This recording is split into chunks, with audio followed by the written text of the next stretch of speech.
Всем привет, вы на канале Пользы.нет, и как всегда стандартно для смартфонов я вход записываю собственно него. Это Vivo V23, он практически у всех, мне кажется, блогеров за эти 2 месяца был. Понятно, кого они копируют по корпусу, они не первые, они не последние, до них у меня, помню, был Oppo Reno 6 китайской версии, он был вот в точно таком корпусе, как Яблоко, и в точно таком корпусе, как Vivo V23. Я не буду сейчас особо петь дифирамбов, почему? Потому что вы и так прекрасно знаете, кого они копировали, вы и так прекрасно знаете, что вроде бы смартфон довольно мощный, вроде бы симпатичный, на крышке можно рисовать и все остальное, но если я прямо сразу вывалю все, что о нем думаю, вряд ли обзор вы будете смотреть. Если вы успели купить этот смартфон, хорошо, у него великолепная фронталка, 4К 30 FPS с автофокусом, отрабатывает вау, цвет, блеск, красота. Остальных плюшек я называть не буду, потому что все это рекламные слоганы, и, к сожалению, с ними я не согласен. Поэтому сейчас вы видите, как он может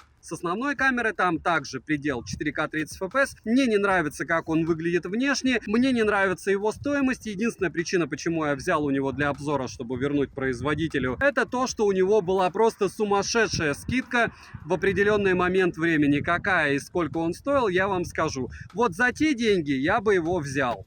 Но это уже ближе к резюмиру. Смотрим. Vivo, который я бы не покупал, потому что я потом не смогу его продать на Авито, мне предоставил производитель. Никаких условий, никаких ТЗ нет, то есть вот что получится, то вы и увидите. Есть поддержка 5G, которая нам вообще не нужна. У меня комплект на 12 гигабайт оперативки и внутренней памяти 256. Довольно странный такой тандем, потому что обычно, когда видишь 12 гигабайт оперативной памяти, внутрянка идет минимум на 512. В принципе, Vivo, если брать в китайском варианте исполнения их девайсов, это просто мега топовый BBK-евский бренд. Они продают бешеное количество смартфонов в Поднебесной. В России, как и Oppo, они не особо распространены. И основное их качество из разряда, почему их в Поднебесной покупают, это камера. То есть у них всегда топовые камеры, у, допустим, X70 Pro, можете посмотреть любые тесты, что GSM Arena, что американских блогеров, без разницы, сравнение камер, они всегда впереди планеты всей, то есть они близки по качеству к Samsung и Яблоку, если не сказать, что где-то они что-то переплевывают и в каких-то моментах даже переплевывают великие ужасные Huawei. А что здесь обещают? Здесь обещают довольно скромные 64 мегапикселя, 50 мегапикселей фронтальная камера, наверное, с автофокусом по глазам. Это тоже никого не удивишь этим. Адаптивная подсветка для селфи. Фотохромное стекло доступно только для цвета солнечный спектр. Прямо слов нет, букв нет. Чехол в комплекте, и это хорошо. Внешне очень сильно напоминает яблочные девайсы. Это просто копипаст айфона. Притом я не против. Я рад, что это копипаст айфона. Я только, скажем, за. В комплекте идут вкладыши от Vivo. Это их фирменная штука, за что им отдельное спасибо. И зарядка идет на бодрых 44 ватта. Сказать, что они супер бодрые, не сказать, потому что у кого-то уже 120 ватт, у кого-то уже 150 ватт. И насколько быстро эти 44 ватта справляются с зарядкой данного смартфона, мы узнаем. Есть переходник на мини-джек с Type-C. Считаю это дело таким, кому-то полезным, кому-то нет. Слот для симок. 2 симки можно запихать. К сожалению, они не сделали как Huawei. Стоит на одной из граней, на второй грани стоять будет или нет? Стоит. Глаза у меня не горят по одной простой причине, я думаю, вы догадываетесь по какой. По той причине, что смартфон обязательно займет свою нишу у нас. Насколько он будет распространен, мне кажется, в принципе, не особо сильно. Но тем, кто решился, в отличие от меня, купить подобное на сейле, я думаю, будет более чем интересно. Мне не нравится вот эта вот монобровь сходу. То есть они сделали как у Яблока. Зачем? Самому смарту сразу нет ТК-порта, нет мини-джека, нет возможности запихивать карту памяти. Протестирую, посмотрю, расскажу. Пока вот эти вот рамки, это монобровь, и все остальное это из разряда experience, который я не могу особо сильно поддерживать. Очень мне походит он на китайский вариант Oppo Reno 6, который был на обзоре у меня где-то полгода назад. Прям Ctrl-C, Ctrl-V по ощущениям. Вес девайса 183 грамма. Размеры 157 миллиметров в высоту, 72 миллиметра в ширину.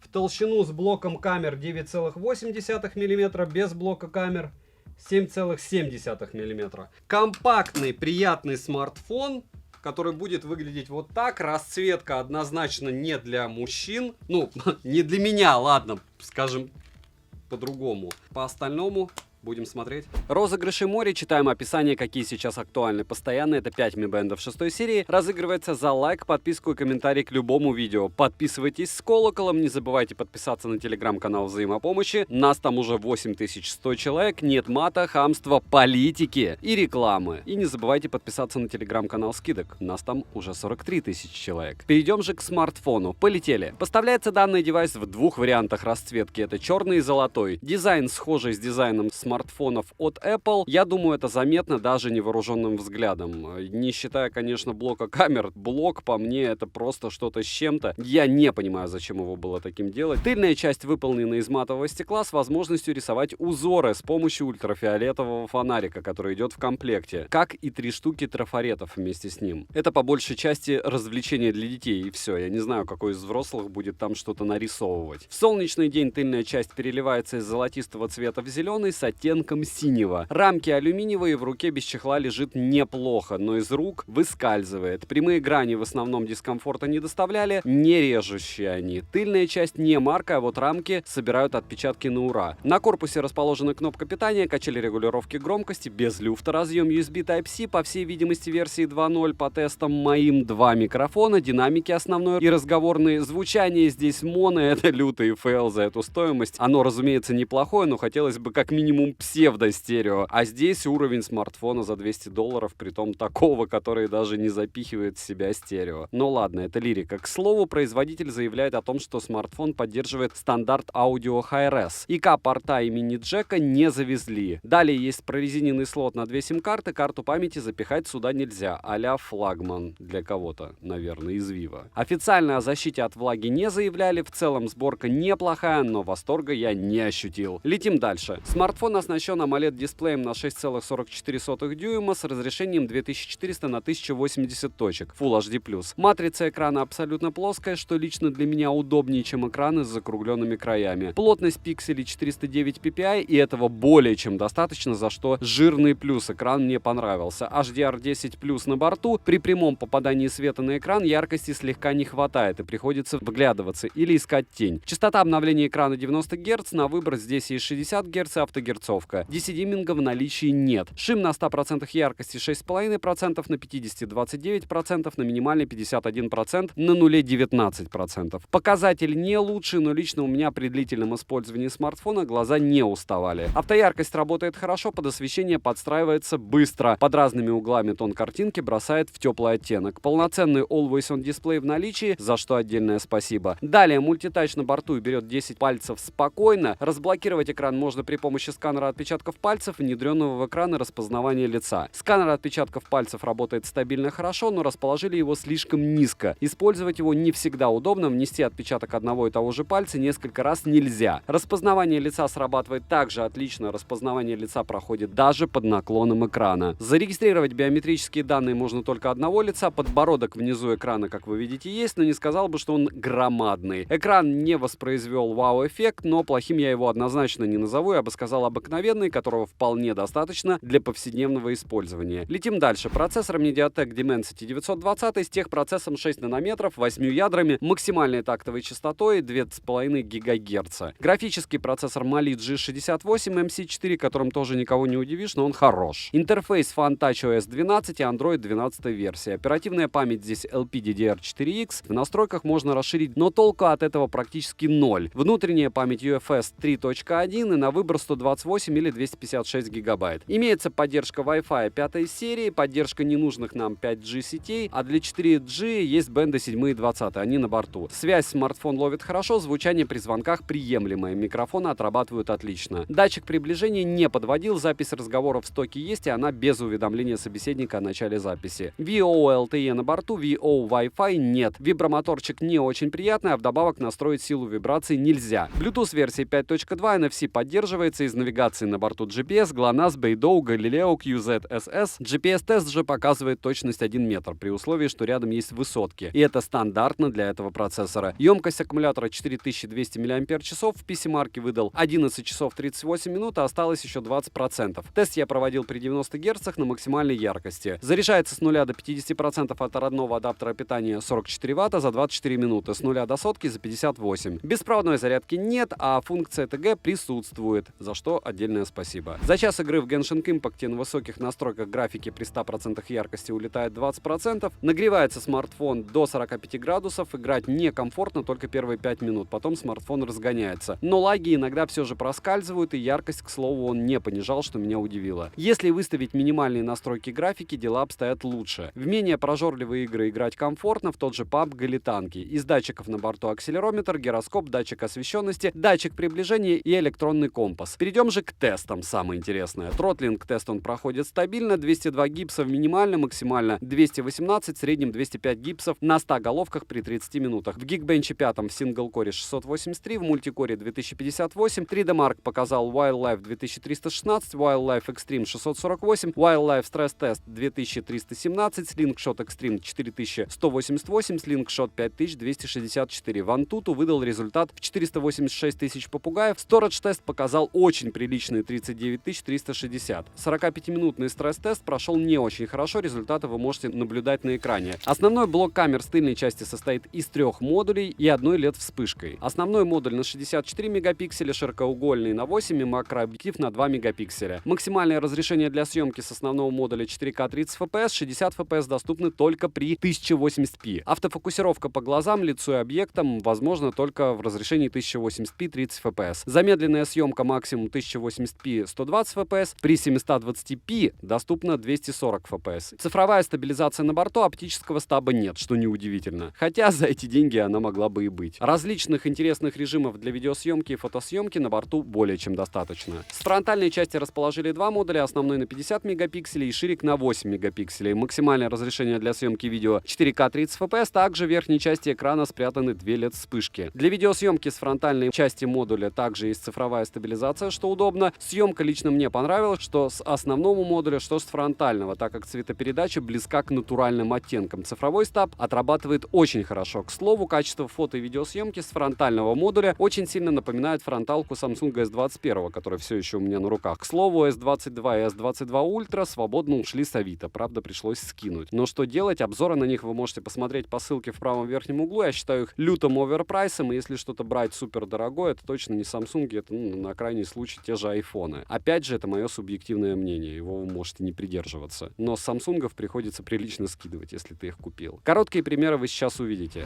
Фронталка Vivo V23, максимум 4К 30 FPS, это довольно неплохо.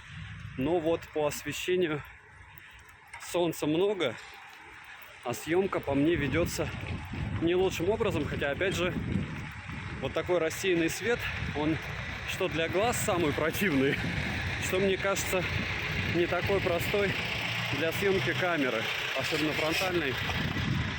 И к чему это все? К тому, что я сейчас, наверное, включу 1080p, чтобы сравнили, потому что стаба 4К практически нет. Ну, вы сами видите. Можно остановиться. Роллинг шаттер вроде бы присутствует, но минимальный. А вот со стабилизацией беда. И сходу разница 1080p 60 FPS. Опять фронталка. Стаб чуть-чуть по мне лучше отрабатывает. И сейчас еще попробуем 30 FPS. Съемка ведется с одной руки на фронталку. 1080p 30 FPS. Разницы в стабе не вижу. Что это значит?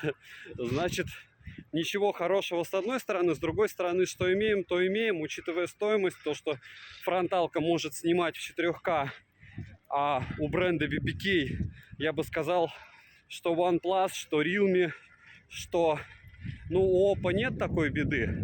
Вот Oppo и Vivo все-таки фронталки стараются делать более-менее качественные, хотя бы с приличным разрешением, поэтому плюс вкармливаем за это. Не 60 FPS, но неплохо.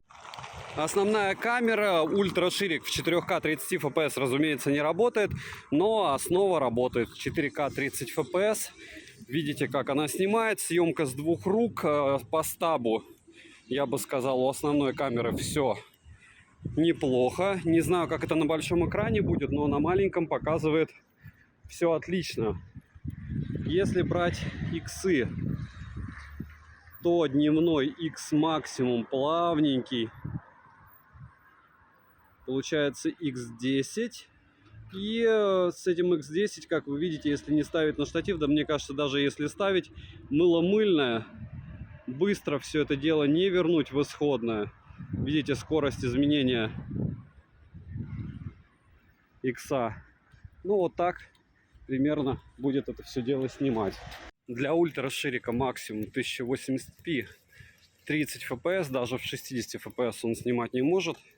Но стаб даже на ультраширике отрабатывает неплохо. Хотя с таким разрешением, с другой стороны, стаб и не может супер плохо отрабатывает, но может. По опыту, к сожалению, может, хотя не должен. В целом отлично снимает. Опять же, для ультраширика. Смысл дальше тестить нет, ночью посмотрим. Ну и, разумеется, двухоконный режим. В этом режиме в стоке единственное, нельзя изменять положение, допустим, квадратика фронтальной камеры, хотя это дело уже привык, что можно осуществлять, но на смартфонах, скажем, подороже у того же Samsung. Ну, можете посмотреть на канале. В целом фишка прикольная, но опять же она веселая и интересная, когда у тебя есть возможность в режиме реального времени менять местоположение квадратика фронталки, либо менять вид, то есть вот то, что вы видите в квадратике, на основную камеру меня и наоборот. Здесь такой возможности нет. Ну, с другой стороны, существует чертова туча различных приложений, которые это позволяют. Но хотелось бы видеть это в стоке, особенно когда у BBK эта проблема уже давным-давно решена, и это такая их фишка в ПО. Но у Vivo, как вы видите, не стали запихивать, а зря. Потому что это такое половинчатое решение. С одной стороны можно, но урезано. Привыкли мы уже к большему функционалу. Притом потом можно, соответственно, уже в программе поменять, что вы на основную камеру видите в маленьком квадратике, на фронтальную в большом, но не то это, не то. Хочется в режиме реального времени. День, ультраширик, солнечно, съемка на месте. Вижу какие-то залипания у картинки, когда двигаю плавно. Но снимает неплохо. Та же локация, основная камера 4К 30 fps. День, солнечно. Съемка против солнца, на которое даже смотреть невозможно. Фронталка, парк, день, Мурино и солнца много.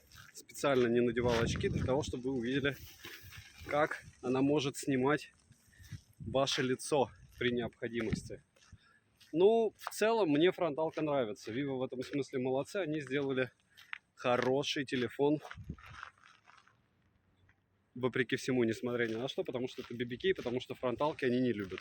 Но, с другой стороны, в основной камере могли бы 4К 60 FPS запихать, а не 4К 30 FPS, как и во фронталке. Основная камера 4К 30 FPS. Съемка днем, Муринский парк. Как работает микрофон, вы слышите. Как работает стаб, вы видите. Как здесь прекрасно, вы тоже видите. Сарказм за 1000, да? Ну, в целом хорошо все. Я говорю, когда камера хорошо отрабатывает, особо тестировать ее сразу видно по спекам. Ну, единственное, да, нет никакого запаса из разряда 8К или 4К 60 FPS или 4К 120 FPS. Все довольно скромненько. И по функционалу тоже не супер. Говорю, с кружочками с этими могли бы хоть что-то с двухэкранным режимом сделать из разряда того, что они делают в Realme, но не захотели. Ночь, Мурино, фронтальная камера, 4К 30 FPS. Если остановиться, я вижу шумы, одни сплошные шумы. Я не скажу, что это лучшая ночная съемка, наверное, не худшая. Были в разы хуже. Но сказать, что она идеальна, не сказать. По поводу фотографии пока не присматривался. Могу одно сказать, что подсветка включается. Есть вариант с ультрашириком на фронталке, если это так назвать. И я имею в виду конкретно фотосъемку. По поводу видеосъемки, я думаю, вам будет более чем достаточно. Не думаю, что многие планируют прям люто хорошо все это дело использовать. Dimensity процессор будет охарактеризован мой в ролике, а не во время съемки. Видите, под светом, искусственным освещением снимает очень даже добротно. А вот с недостаточным освещением у него не такая, кстати, и беда. Не знаю, мне нравится. Мне нравится. 4К 30 FPS. Вот так примерно будет возможность съемки ночной при недостаточном освещении на основную камеру. Не худший вариант, во всяком случае, выглядит, когда смотришь на экран смартфона. Опять же, все это, когда я вам рассказываю, вы должны помнить, что если ты приобретаешь Vivo, неважно, нравится мне его внешний вид сейчас, что я вам рассказываю, похож он на iPhone, не похож, какие у него качество процессора, то есть стабильность, мощность, еще какая-то радость. Вы всегда должны в голове держать две вещи. Вещь номер один. В Китае Vivo стоит немного, продаются они просто нереальными партиями, делают они ультра топ, то есть у них есть флагманы X70 Pro, X80 Pro сейчас вроде выйдет, и все их любят, и всем они нужны. Русскоязычное население не приобретает данные смартфоны в первую очередь, потому что, в принципе, те, кто его мне прислали, они продают их по таким нереальным ценам, что пользователей минимум, рекламы ноль. Есть вот такой вот из разряда, вот я потестил и все. И люди не покупают, поэтому не знают. Поэтому, если вы приобретете, считайте, вы приобретете это дело для себя, и я даже не знаю, как вы будете когда-то его перепродавать. В целом, вот так не отрабатывает автофокус ночью. Вот сейчас поймал. То есть нужно встать под определенным только углом, долго и упорно ждать, что сфокусируется все это на гайке, и после этого переводить. Плохо все с автофокусом. Будем считать, что это из-за процессора. Фронталка, бульвар Менделеева. И вот так она будет вас снимать, если вы вдруг будете идти мимо каких-нибудь клубов. То, что стабилизации практически никакой при 4К. Но я думаю, вы сами сможете сформировать свое мнение. Я говорю, слишком много всяких но. По камере сказать, что плохо снимает за свои деньги, я не скажу. И опять же, то, что я видел на сейлах. То, что они хотели без сейлов.